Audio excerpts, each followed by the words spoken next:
Funding for This Is Nashville comes from you, our listeners, and Music City Prep Clinic, Nashville-based provider for PrEP, and offering comprehensive sexual health services in an environment designed to be safe, professional, and shame-free. Learn more at musiccityprep.org. I'm Khalil Ekalona, and this is Nashville. Assistant band director Larry Jenkins calls Tennessee State University's Aristocrat of bands a band of firsts. They were the first to be on national television doing a halftime show for the NFL. They were the first HBCU to perform at a presidential inauguration. And now they're the first to win a Grammy for Best Roots Gospel Album for their 2022 album, The Urban Hymnal. Let's get a taste of that album. Here's the song, Dance Revival.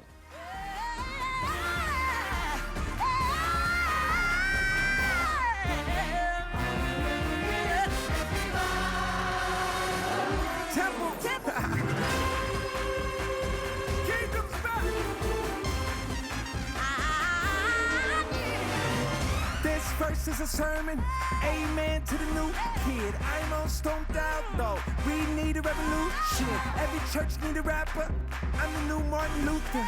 We can save all the trappers, free the soul of Larry Hoover. Ooh, I just want the tables to flip. I just put y'all all on the drip, Baptist waves on the lyrics. Something every word's every clip. Church people keep me on their lip, but can't nobody tell me how to live. These are my dance to shoot, these are my dance to shoot. Later this hour, we're re-airing our September episode about AOB's legacy and the rich tradition of marching bands in Music City. But first, let's talk more about the Grammys. Nashville had a big showing at last night's 65th Grammy Awards. Some big-time household names with strong Nashville ties took home major awards, along with a slew of lesser-known but no less respected local artists.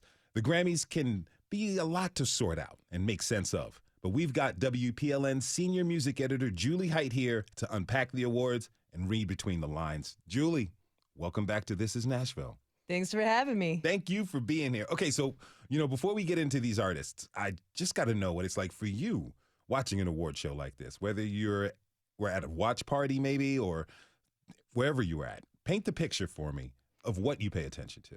I mean, it kind of was a low-key watch party, very low-key. I brought some popcorn and beer over to the house where Holly G lives and hosts many of the artists and activities of the Black Opry. And a couple of those artists were also hanging out with us, Nikki Morgan and Julia Cannon. But I also brought my laptop, had my documents open. I was taking notes, and the pre-telecast part of the Grammys had obviously already happened, so a lot of the awards that I was watching for in the genre categories had already been handed out, so I was looking through that stuff, but there was a lot to keep an eye on with the big categories, the speeches, the performances, the fashion choices. We see you, Shania. We see you. And, I mean, some surprising new elements that the Recording Academy incorporated into the show. So talk to me about those surprises or any of the must-see moments from last night. I mean, there really were some fascinating firsts and some notable new things that happened. The show, just from the start, it kicked off with this really vivid party-starting performance by Bad Bunny, who was doing material from the first Spanish-language album to be nominated for Album of the Year in all genres. Doing material from that album. He came right down the aisles through the middle of the arena with these colorfully attired dancers, and they just drew people in immediately and made their way up to the stage and met his band up there. Full horn section, huge percussion section playing these polyrhythmic grooves.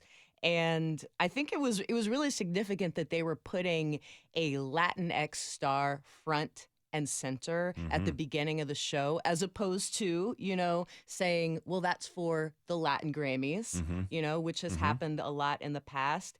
And I think it also set the tone for just this high standard of physical performance and movement and dance for the entire show. I mean, there were so many kinds, so many forms of dance alongside the music over the course of that show, particularly during the 50th anniversary tribute to hip hop. You know, when they brought out just so many legends, Melly Mel, Public Enemy, Big Boy, Method Man, Queen Latifah, Missy Elliott, Yeah. and had dancers alongside them that were completely in sync with what they were doing and kind of bringing those moments to life.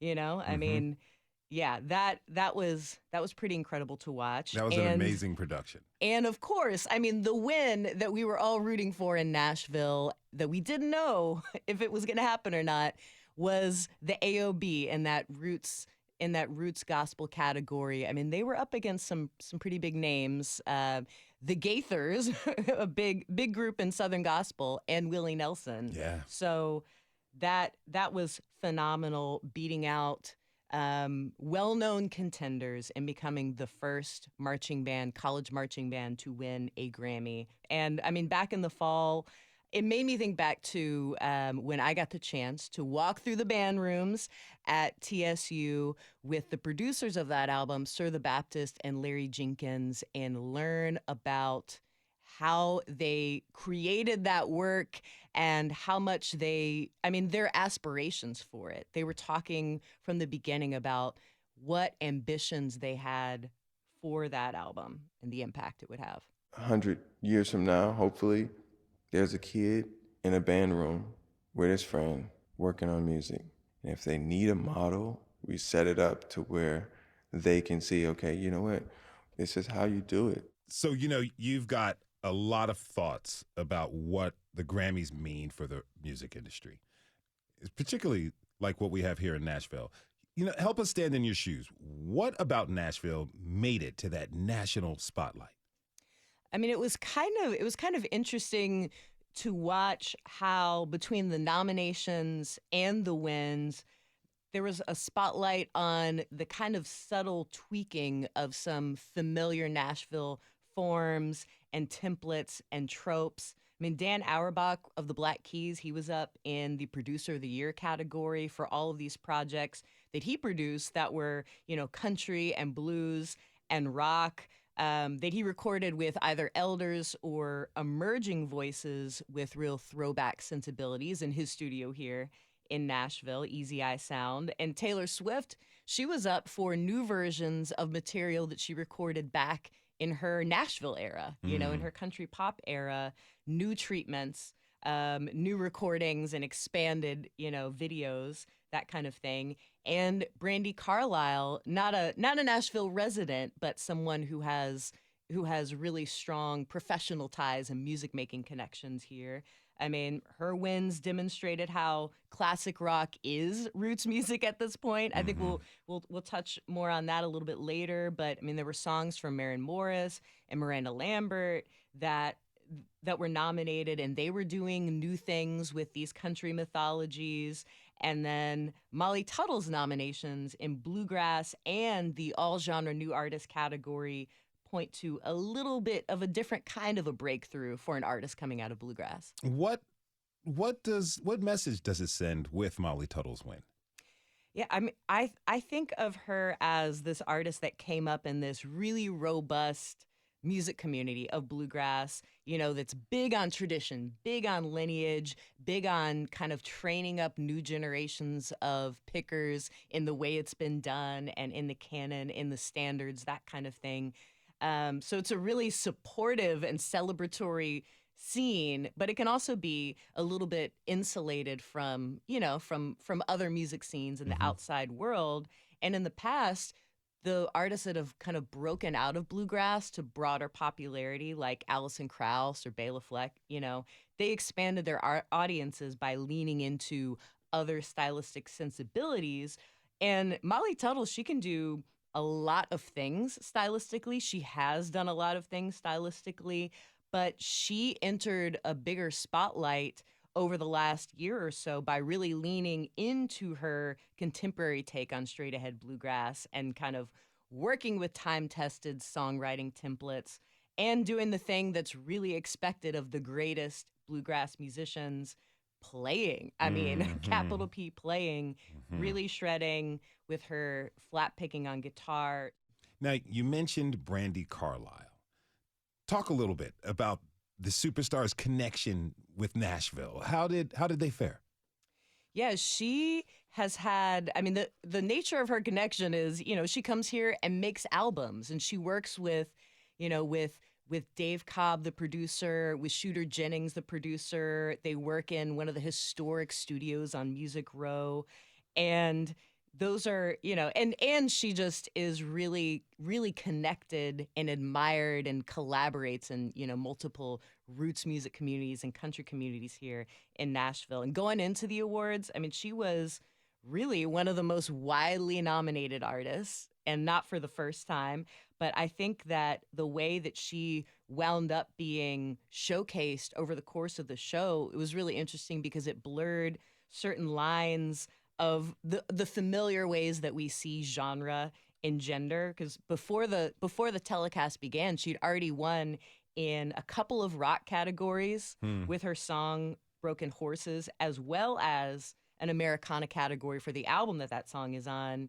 And during the show, her wife and their children introduced her so that she could perform Broken Horses, which definitely is a song that, I mean, it's roots rock, but it harkens back to 70s classic rock and glam rock.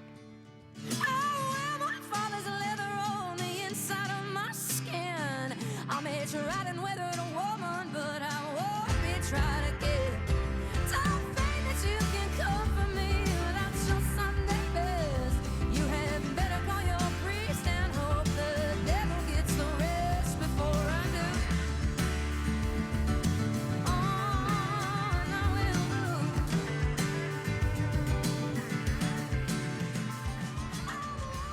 And yeah, there were these hotel ads that Brandi Carlile appeared in throughout the show that also depicted her singing her kids to sleep after, I mean, the scenario I think was supposed to be after a show. She's coming in with her glammed up, country suit, singing her kids to sleep. And so we got to see her kind of embody the old image of the rock hero, in a way where she was also simultaneously a roots star because, classic rock is roots music now. Yeah. And then she was also, the heroic family person and modeling for us queer family, on such a national stage, all of those things at the same time. So that made it that was really, really rewarding to watch. Yeah. Okay, so let's go deeper into the country music categories. As you look over the nominees and the winners, do those tell us anything about the direction of the genre? I mean, there have been years in the past where the winners pointed more toward kind of pushing against boundaries in country music, but this was a year where the nominees and the winners really kind of put on display the comfort of the familiar and the sturdy, and that kind of thing, because the winners were, the steady traditionalist Cody Johnson, and Willie Nelson won big, for an album and a song that was meditating on mortality. And then another winner was a song that's this kind of two-sided tale of being cheated on that was done by Carly Pearce and Ashley McBride. I mean, it is a rarity that two women collaborating would win in those categories, but the theme itself was like a classic and familiar one. And even the performances that they featured, Casey Musgraves doing an acoustic tribute to Loretta Lynn, and Luke Combs up there as sort of, the everyman star of this moment. He too was hearkening back to the 90s era of country, which is classic country at this point in time. Okay, real quick. I've got like 30, 45 seconds left. Well, let's broaden the idea of Nashville a little bit. You were watching for artists who might not always be based here, but who have interesting ties to our industry. Any big wins there? Oh, yeah.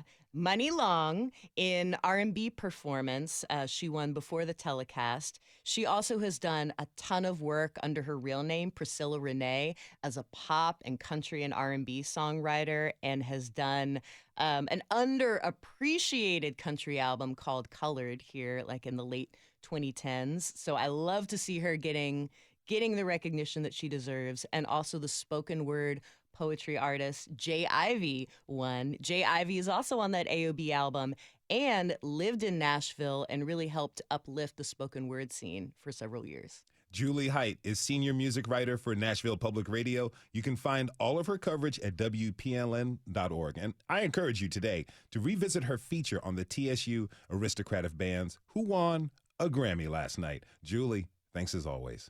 Thanks for having me. We have to take a short break. When we come back, we're going to dive into this Grammy award-winning marching band's legacy. And in honor of the award, we're re-airing our episode on Tennessee's rich marching band traditions. We'll be right back. This is Nashville.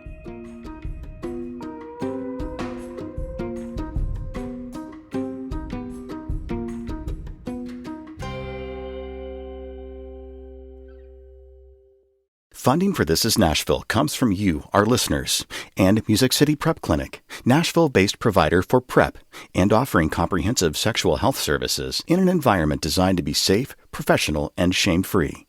Learn more at musiccityprep.org. I'm Khalil A. Colonna, and this is Nashville. Tennessee State University's marching band, the Aristocrat of Bands, made history last night. AOB is the first college marching band ever to win a Grammy for Best Roots Gospel Album for their 2022 album, The Urban Hymnal. Now, in honor of their historic win, we're bringing you a rebroadcast of our September episode about Tennessee's rich marching band traditions, starting, of course, with the Aristocrat of Bands themselves.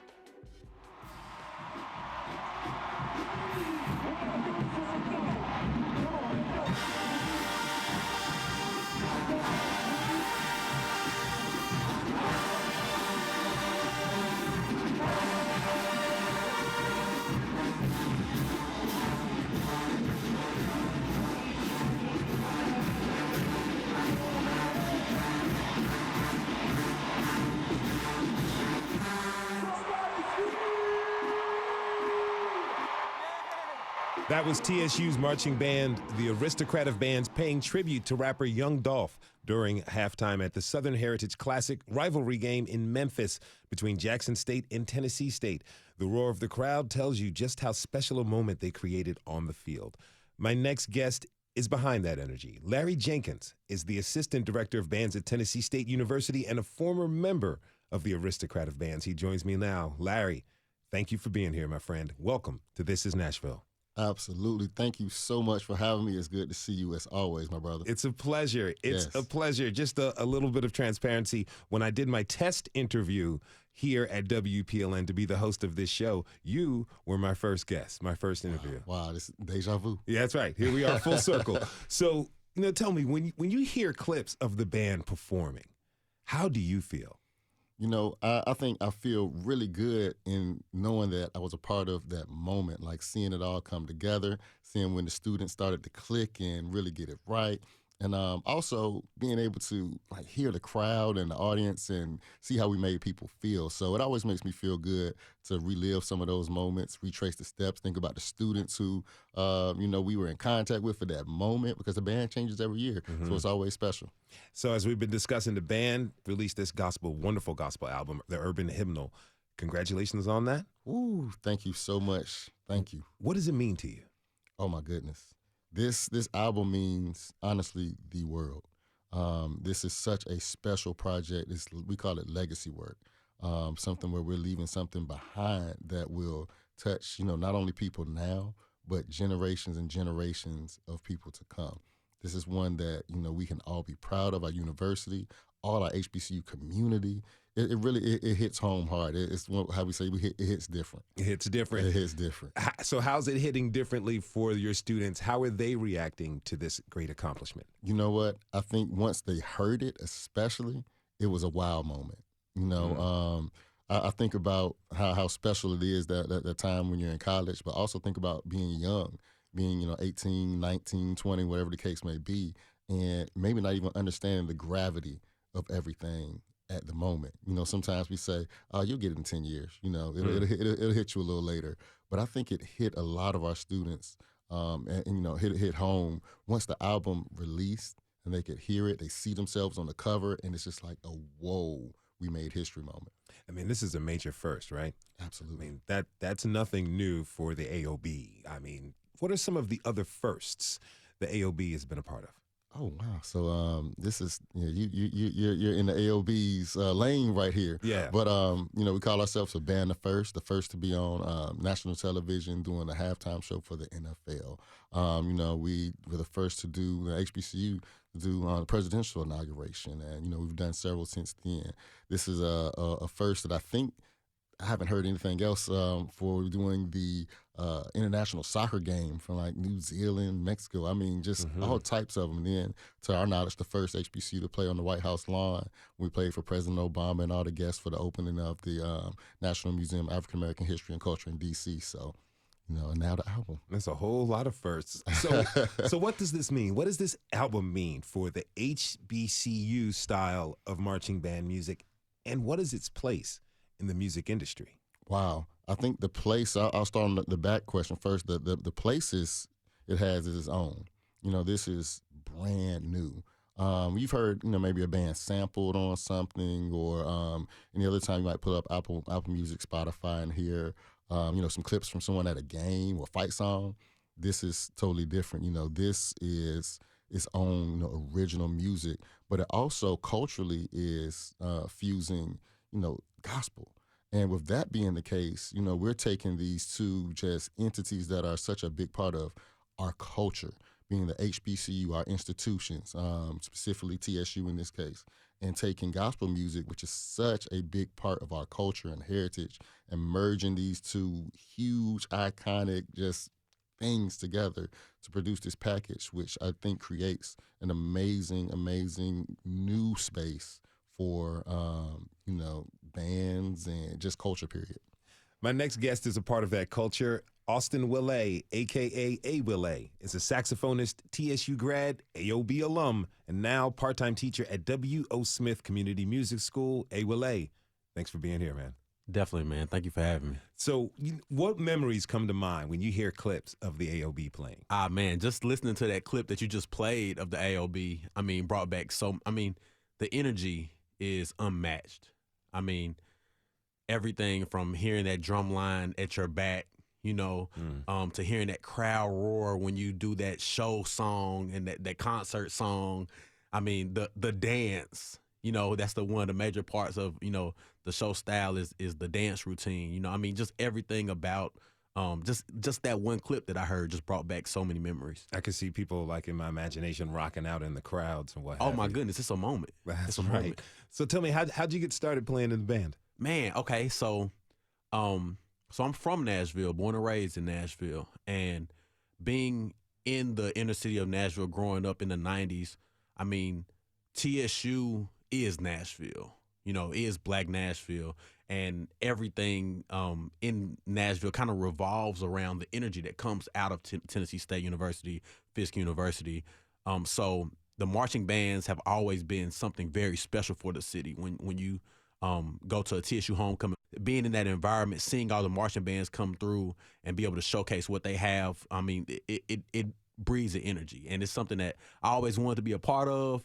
I kind of found an alternative route to it because I initially played football, and I lived in Smyrna, Tennessee.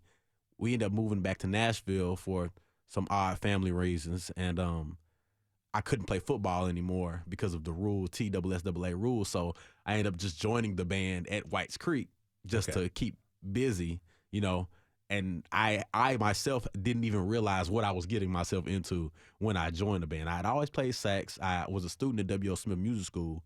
But when I got to the band, that's when I truly understood, the culture aspect of being in a show-style marching band, a HBU-driven style marching band. And that has led me, that moment at Whites Creek, I will forever take into my, history for sure. If you're just tuning in, this is Nashville, and I'm your host, Khalil Ekalona. We're talking this hour about the legacy of TSU's Aristocrat of bands with assistant band director Larry Jenkins and former member Austin A. Willay. So, Larry, he was just talking about soul stepping and the vibe that he got from that first band he was in. And that's that HBCU style. It's fresh. It's exciting to watch, but it can't be easy. Tell me, what type of work goes into preparing for the performances that y'all do every weekend at football games? Ooh-wee. So this starts in the summer. And I always say the band is the hardest working entity on campus. No disrespect. But the band, I'm telling you, the work that we put in is insane. So we have 4 days. We call it pre-drill. Some say band camp. We say pre-drill. And in pre-drill, we have 4 days. We start at 6 in the morning, music rehearsals. We go outside and, I'm sorry, not music rehearsals. We're outside working out, getting in shape because it takes a lot of conditioning to do what we do. After we eat, we're in music rehearsal, and we do music rehearsals for those 2 at the most hot parts of the day. Then at the end of the day, we're back outside. Usually that's about 6 o'clock, and we're drilling, sweeping the field. Sweeping the field means we're marching around, making sure we're keeping our line straight. Everything you can think of that you see on the field is intentional. You know what I mean? And that takes some work. That takes a lot of physical conditioning. We're really athletes. You know, I've seen people say band is a sport. Band really operates like a sport. So it's a lot of conditioning and everything to get that done. So in August, it's not just the football team out there doing 2-a-days. Y'all are doing 4-a-days, kind of. 4 days, and it's not a game. That's wild. So, you know, with all that action, I'm sure it makes it tough to read sheet music, if even possible. You're working on memory. You're working from memory out there, right? Oh, yes, full blown. And I think, you know, people don't realize that during this pre-drill time, you know, like he said, those 2 indoor practices, we are learning so much music in that time. I mean, by the time you hear the band on the field, the first game, we have learned 30, 35, 40 songs. You know, by memory, you know, which means that we have to go into these sectionals and really drill it in, you know. But, I mean, what that does for me personally, you know, as a musician who's currently, you know, out in the scene working, oh, man, that gave me all the tools that I needed. Like what kind? Describe them. So I'm an improvisational person, right? So I play solos, and I'm a solo killer. That's what I do. But I mean, the idea of learning, you know, these intervals, learning all this music by ear, you know, you never, that music never leaves you. You know, I could pick up a sax and play a song that I learned, you know, I mean, you know, from 10 years ago in marching in a band right now, just because, you know, that muscle memory was drilled in so hard that it really helped with that type of skill. And when you're playing solos, all you're doing is pulling from memory and playing things that you know or have heard. Now, this is all like a part of a really deep legacy, and it's more than just being in a band to pass time or to satisfy some sort of credit. Larry, how much of this legacy, how much of that is a part of it for the students? You know what? I think it's a big part of it for the students, but again, I think the moment that it'll really hit them is when some time passes and they look back, and you know that's when the legacy is starting to become the legacy. You know, this is that early stage of it where they're in it, and I think they understand the gravity of the legacy. But when you go back, you know, 10 years from now, and you're listening to and you're letting somebody hear, this was when we were in the band. We did this. You know, we were the first to do my year. That's, you know, that's a class of 22. Our year, we were the first ones to do this. That's when I really, really think that it's going to hit them and hit them hard. I see you smiling. Tell me, what does it mean to shepherd in, you know, this new era and innovation for the Aristocrat of bands? It's humbling, I think, to be able to be a part of that, you know, part of its inception. Because that's legacy for you know, myself as well, for the rest of the band directors. This is something that's special that we can keep with us forever. And just in the same light that I was talking about the students, you know, I look forward to looking back at some time and saying, wow, we did that. We created that. We started that, you know what I mean? And at the same time, you know, to know that we touched so many people from some of the texts and videos that I've seen. You know, it's been some that have been emotional or made me emotional to the point where, you know, I'm tearing up seeing how this is, you know, affecting people and positively impacting people. So, yeah, this is... It's hard to even conceptualize completely now. It's legacy work. It really looks like this is a family for all of you, not just a band. This is like forever. You're bonded together. I wonder, you know, you're a professional musician playing. Have you ever collaborated with any of your former bandmates or other alumni of the AOB? Oh yes, most certainly. For one, my brother, who I play alongside with, we've toured the world. He's the drummer for Dia Victoria. He goes by Daddy Naps.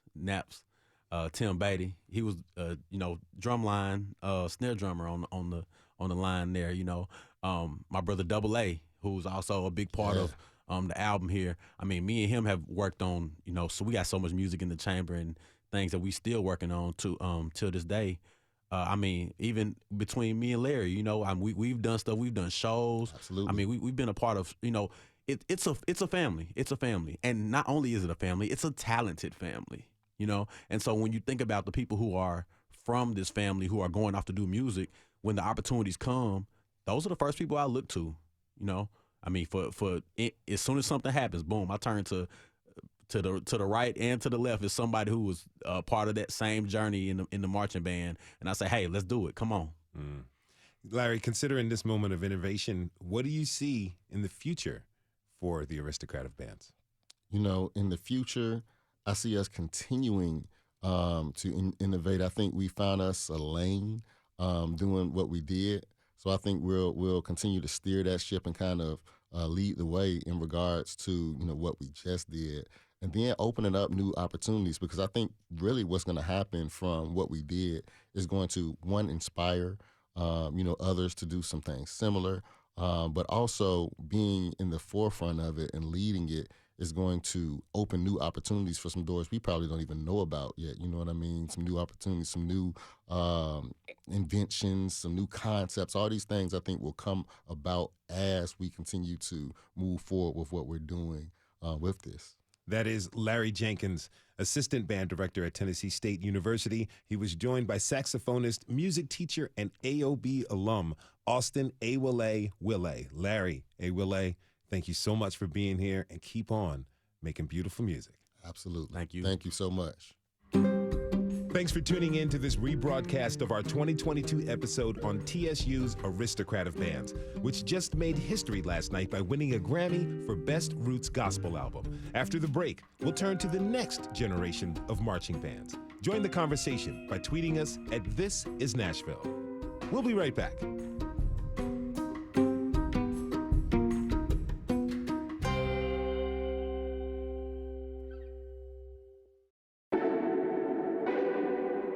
I'm Khalil Ekalona, and this is Nashville.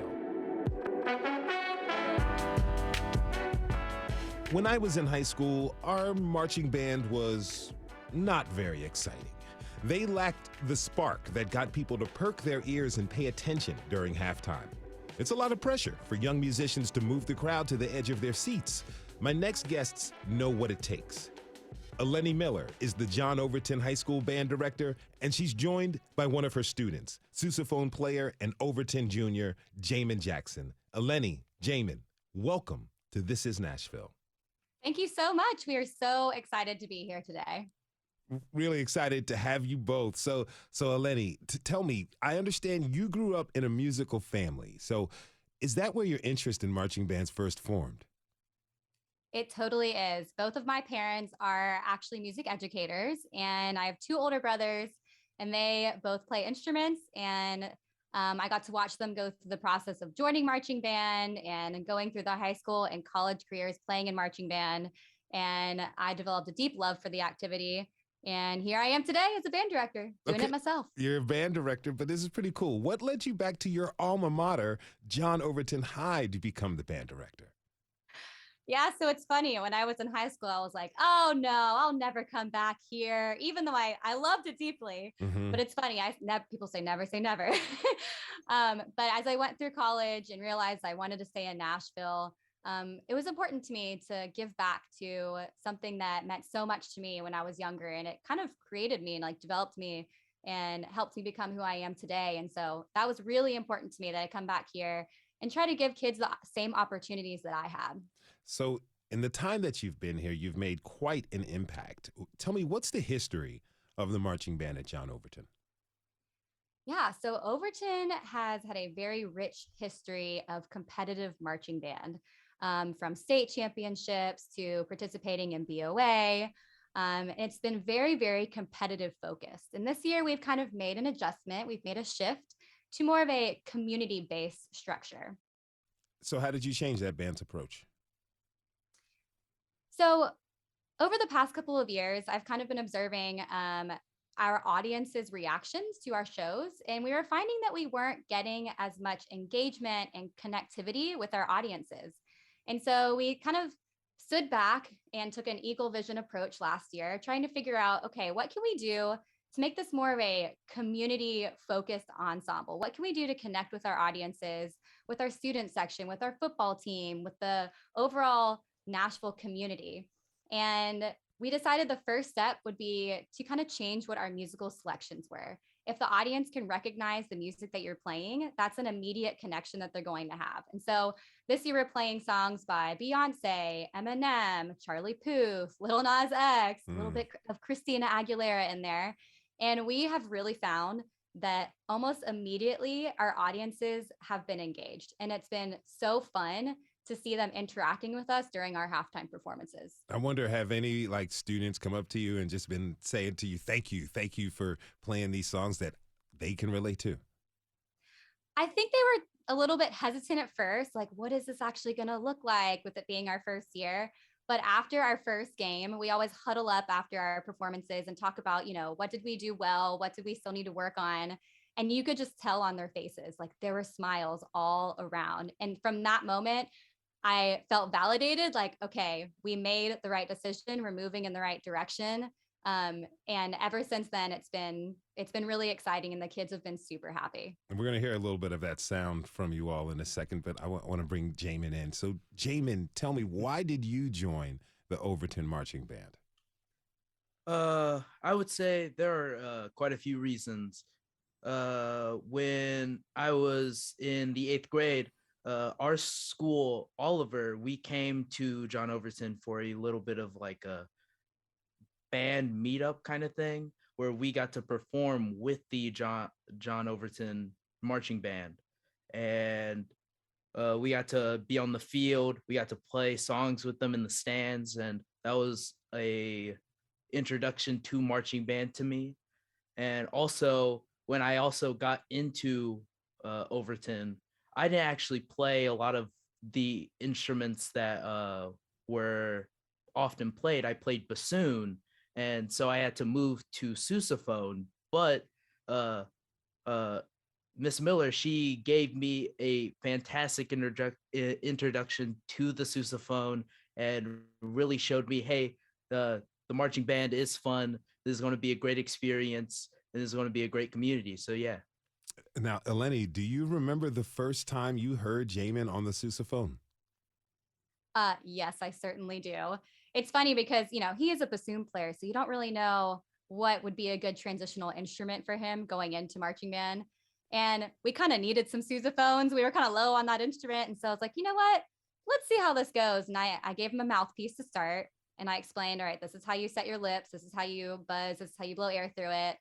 And I was like, let's just see how it goes. And he put that mouthpiece up and he buzzed and he blew some air, and it was absolutely beautiful. And I was like, okay, let's put the sousaphone together and see what you sound like. Gorgeous, round, full sound. I said, yes, this instrument was meant for you. You're in. Jamen, how did it feel to you? Oh, it felt amazing. I was like, I didn't expect especially going from that difference of an instrument, I didn't expect it to sound that good. And when I first played it, I played it in front of the rest of the ensemble, and they were like, "Oh, that's like that's pretty good." So, yeah, that's great. Now, Eleni, you talked about the changes you made in your program. We have a clip that shows the direction that Overton's band has been going in. Here they are performing Christina Aguilera's "Genie in a Bottle."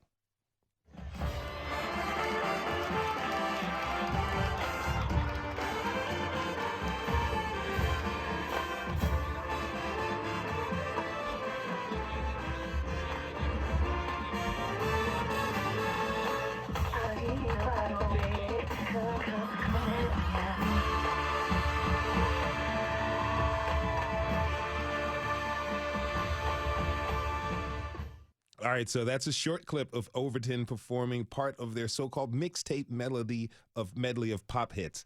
Eleni, so how did the student body really react to the band playing those modern and familiar songs? I cannot even explain to you how relieved I felt after our first performance. The audience has never been as participatory as they have been this year. I mean, screaming in the middle of songs, screaming after songs, screaming at the end of the show. We've been to away games this year where the home team is standing up and giving us standing ovations. In fact, we went to one this year where the kids, the student section of the other team, had this megaphone and they started like chanting part of our songs, like rapping part of our songs after we were completely off of the field and coming up to us when we had our break and talking to the kids. And they were so interested in what we were doing. So that was such a great feeling. That's awesome. I want to bring in my next guest. Johnny Croft is the band director at Cane Ridge High School with 18 years experience as band director under his belt. Johnny, thanks for joining us. Thank you for having me. Really a pleasure. Now, you helped change the culture at Cane Ridge. Is that right? Yes, the band played a bit of a role in changing that culture here at the school. So tell me, what was the band like before you changed things up? The band here at Cane Ridge was not considered at the time that I came. Was not considered like really just a part of the community of the school, right? It was in the school, but it was one of those like things that people kind of shied away from. What were some of the things that would happen? Well, just building community within the band. Which later on spread outside the band, which made people want to come and be a part of the band. Beforehand, I guess, I don't know, I can't speak on what was, before me, but I know that the community-based type of thing was not being built within the school. So you were lifting up the members of the bands, you were lifting up their spirits. Right. Yes. What did you do to motivate them, to get them excited about this new style you were bringing?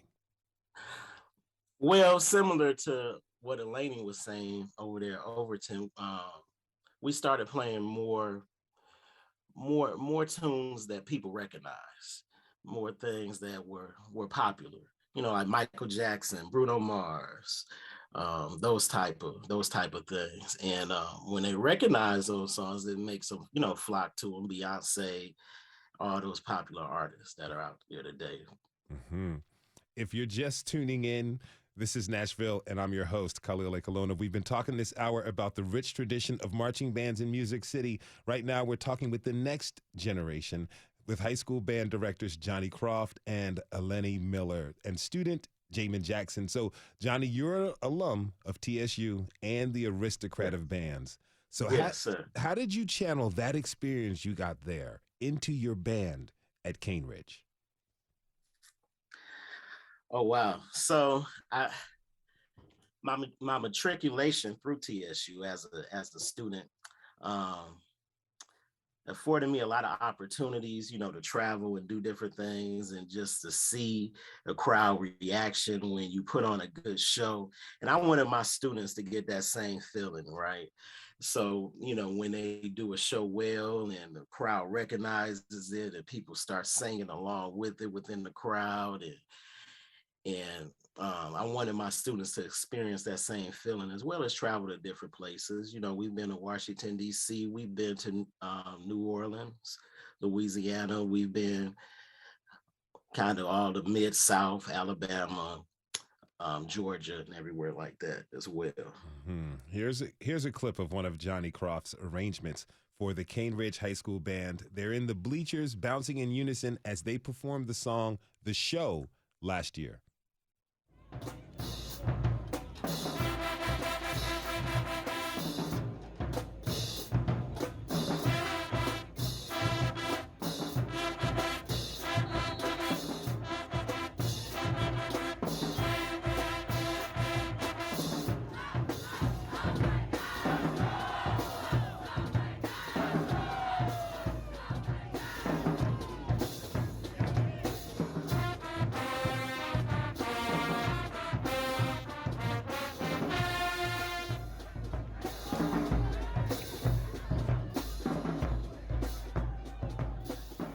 right, that's a classic hip hop song. I mean, that song is nearly 40 years old. So, Johnny, when you see your students bouncing to this music, what is going through your mind? Like, wow, music transcends generations, transcends time, good music. It could be 30, 40 years old. People recognize good music. You could hear the audience in that clip too while you were playing it. You could hear them, reacting and cheering along. So, the student, it lifts them up. It makes them, it energizes them. It wants them, it helps them to perform better. It's a brilliant way to expose younger audiences to new music and old music as well. Have any students ever asked to learn older songs that still rock, still got a bump to them? All the time. I'm the one who says we need to play the newer stuff. Oh, wow. yeah, like Earth, Wind, and Fire, and those heavy horn type of deals that they had in the 70s and 80s, Tower of Power and all that stuff, Rick James.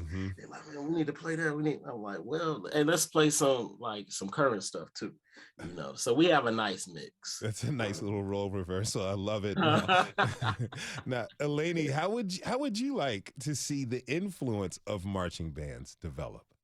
I think just more of this focus on community and connecting with your school, supporting your football team, traveling to away games, and just supporting all the types of variety that there is in marching band right now. Because there's a lot going on in different districts, within a district. So I would just like to see, a good focus on community and whatever really that means for you. Have you ever taken your students in your band to see a TSU performance? We have not, but I would absolutely love to. That album is amazing. It's popping. It's popping out. Yeah. Now, Jamen, to any younger person who may hear this one day or today, what do you have to say to them about being in a marching band? Why would you encourage them to do it? One, being in a marching band, it's such a good community experience. And once you get in there, you may be like, oh, I gotta learn a new instrument. Oh, I gotta learn this new dance we gotta do. But in reality, it's just a bunch of people just getting together, learning an art. It's so nice to see people having fun on the field. Even though we are working hard, students are still hey, this is a really cool dance. This is a really good part in the song. It's just a very wide sense of community. Even with other marching bands, we perform at away games and we look at the other band in the stands and they're waving to us and we're waving to them. It's a competition, but it's also a chance to see here's how these students are playing their songs, and here's how we are playing our songs, and we're going to show them and they're going to show us. It's just so nice. How's it feel when you look up into the stands when you're playing and you see your friends, your classmates who aren't in band, just kind of rocking out and vibing with you all? I just see it as they're also sharing this sense of community that we have almost on a daily basis, but they get to see it on a bigger scale, on a more professional scale on our games. And it just feels so good feeding off of their energy. Now, Johnny, tell me, where would you like to see the future of high school marching bands go?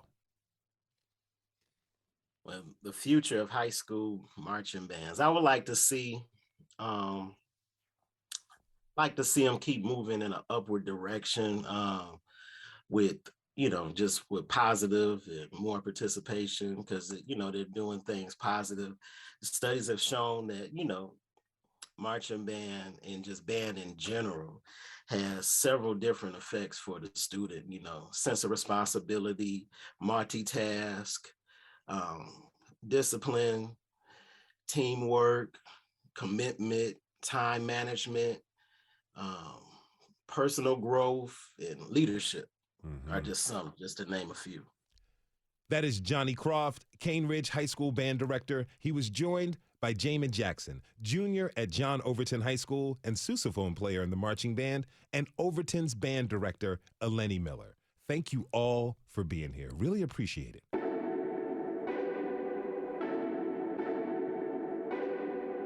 We want to thank everyone who tuned in this hour. Tomorrow, we're talking about policing after the brutal police beating and death of 29-year-old Tyree Nichols in Memphis. Tune in.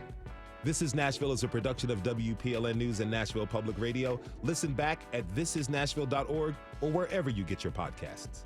Our producers are Steve Harouche, Tony Gonzalez, Rose Gilbert, and Magnolia McKay. Our digital lead is Anna Gallegos-Cannon. Michaela Elias is our technical director. Our executive producer is Andrea Tudhope. The masterminds behind our theme music are Laurent and Namir Blade. Special thanks to Jeff Smith. The conversation doesn't end here. Tweet us at This Is Nashville. Find us on Instagram and tell us what you want from our show by filling out our quick survey online. This is Nashville. I'm Khalil Ekalona. We'll see you tomorrow, everybody. And be good to each other.